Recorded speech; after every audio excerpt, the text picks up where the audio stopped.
Aukštadvaryje finišavo 6. Lietuvos kartingo čempionato etapas. Varžybose buvo kovojama ir dėl Lietuvos kartingo federacijos taurės. Į paskutinės oficialias 2011 metų lenktynes susirinko beveik 70 sportininkų iš Lietuvos, Rusijos bei Baltarusijos. Nors kai kuriuose klasėse sezono lyderiai buvo išryškėję jau ankstesniuose etapuose, kova visuose pusfinaliuose ir finaluose vyko iki paskutiniųjų distancijos metrų. Šių metų čempionatas pasižymėjo dar didesnė dalyvių gausa. Lyginant su praeitais metais, dalyvių skaičius išaugo iki 80 sportininkų etape. Tai per paskutinius, sakysim, 7-8 metus turbūt daugiausiai dalyvių turėjęs čempionatas. Labai stiprus sportininkai. Šiemet kaip niekad gausiai pradėjo pas mus važiuoti Baltarusijos sportininkai. Jie rodo ir aukštus rezultatus, tuo pačiu padidindami konkurenciją, o tai anksčiau ir vėliau išaugs į kokybę. Didelis dalyvių skaičius leido pasireikšti talentingiams sportininkams kokybiškam šuoliui. Išvažiavom į pasaulio čempionatą, labai gerai sustartavom Rotax Max Euro Challenge. Išaugęs sportininkų meistriškumas leido labai gerai sustartuoti antrame pasaulio čempionato etape. Justas Pangonis pagrindinė finale finišą kirto 13 vietoje, tai iš tikrųjų labai geras ir labai aukštas rezultatas.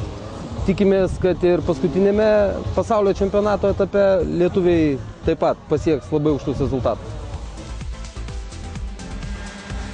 Mikroklasėje jau anksčiau Lietuvos čempiono vardą buvo užsitikrinęs šiaulietis Martynas Gurtajus, tačiau dėl antros vietos kovojančius Agnietė Gumauskaitė ir baltarusį Danilą Klimenoką skyrė vos 1 taškas.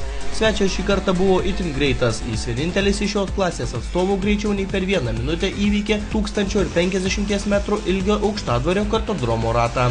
Danila Klimenokas laimėjo ir pusfinalį ir finalą. Sėkmingas paskutinis etapas leido jam galutinėje čempionato rikiuotėje pakilti į 2. vietą.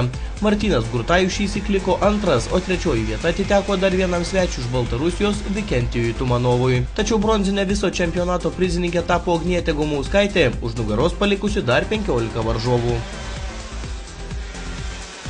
Tėtis turi labai didelį įdirbį, važiavęs tėtis su kartingais, turi didelę patirtį ir ją tiesiog norėjo perduoti savo vaikui, užsidirbo garaže, įsigijo kartingą, jį visiškai išardė iki paskutinės detalės, liepė vaikui visiškai pilnai jį susirinkti, susižiūrėti variklį, susižiūrėti ratus, montuoti tą kartingą, atsirado pomėgis kažkoks, tai pamilo tą techniką, pasižiūrėjo, kad dar gali ir važiuoti.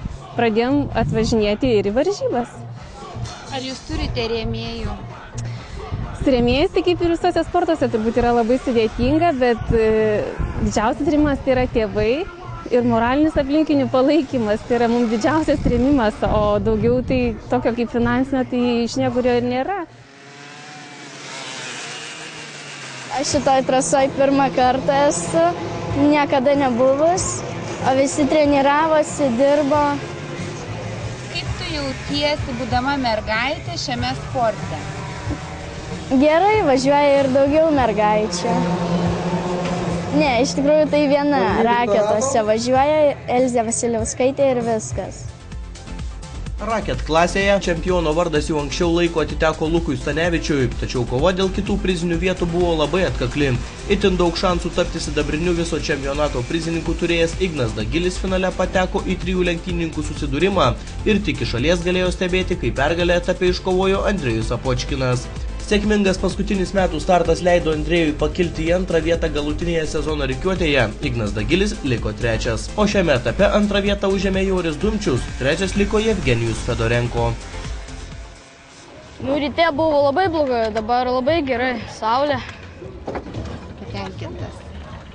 O nuo kelerių metų pradėjau užsiiminėti šią veiklą? Nuo 8. O dabar kiek tau? 13.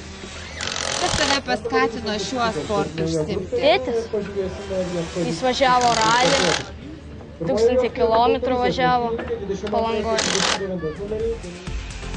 Rok klasėje čempiono titulą apgynė kaunietis Ignas Gelžinis, tačiau paskutinio etapo finale jis turėjo pripažinti, kad Paulius Paškevičius labiau nori laimėti. Sezoną baigęs 6. vietoje Paulius Paškevičius buvo nepralenkiamas. 3. aukštadvaryje finišavo Karolis Mažeikis, kuriam galutinėje įskaitoje pritrūko vos 1 taško iki 2 vietos. Sidabrinių metų prizininku tapo Narvydas Janušis.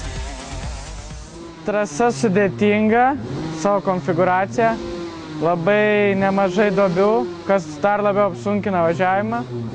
Sunku manevruoti, sunku daryti lenkimus, nes tiesiog labai nelygu ir atrasti teisingą trajektoriją yra kiekvieną ratą labai sunku. Paskutinis Lietuvos čempionato etapas. Kaip susirinko konkurentai? Stiprus tavo? Taip, pasiruošę labai gerai. Visi pasiryžę kovoti dėl savo pozicijų. Jas apginti, kai kurie jas atimti iš kitų ir tiesiog visi stengiasi iš paskutinių, nes daugiau nieko nebeliko. Ką veiksi po Lietuvos čempionato, kokie planai?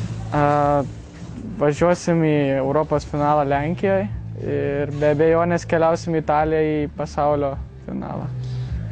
Pats planuoji ten pergalės? Planuot pergalės visada planuoju, nes jeigu nevažiuoji nugalėti, tai tada net neapsimoka startuoti, bet šiaip nugalėti nelengva.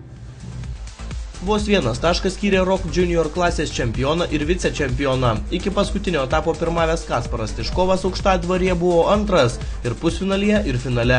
Tiksliau, finaliai 68,000 sekundės dalimis nusileido Vitalijui Ivickiui, kuris ir tapo Lietuvos čempionu.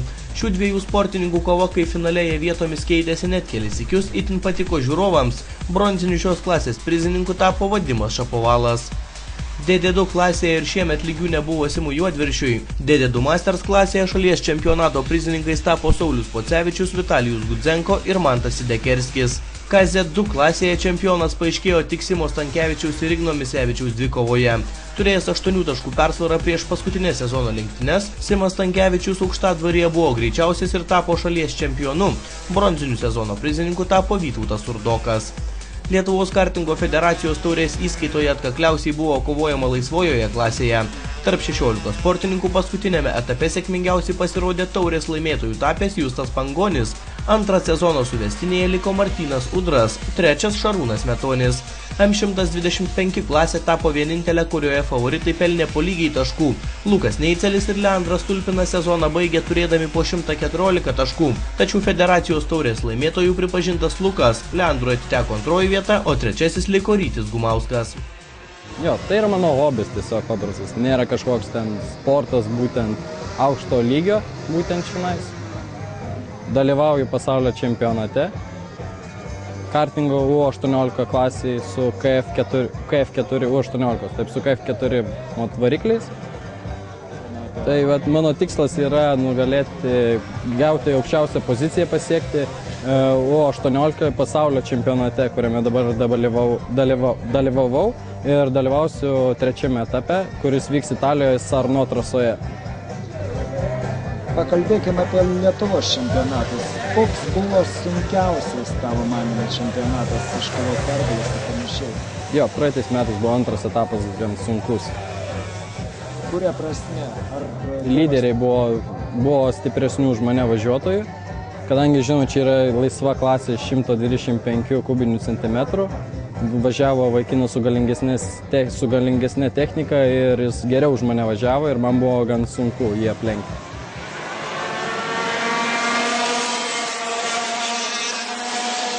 Sunku, kaip normalus tokie posūkiai. Ar buvo labai sunkus tavo konkurentai? Konkurentai irgi gerai važiuoja, mokosi irgi. Ir aš mokusi iš jų dar. O oro sąlygos pakankamai geros? Jo, tai nei lyja, nei ką, tai labai geras. Šviečia saulė, viskas gerai.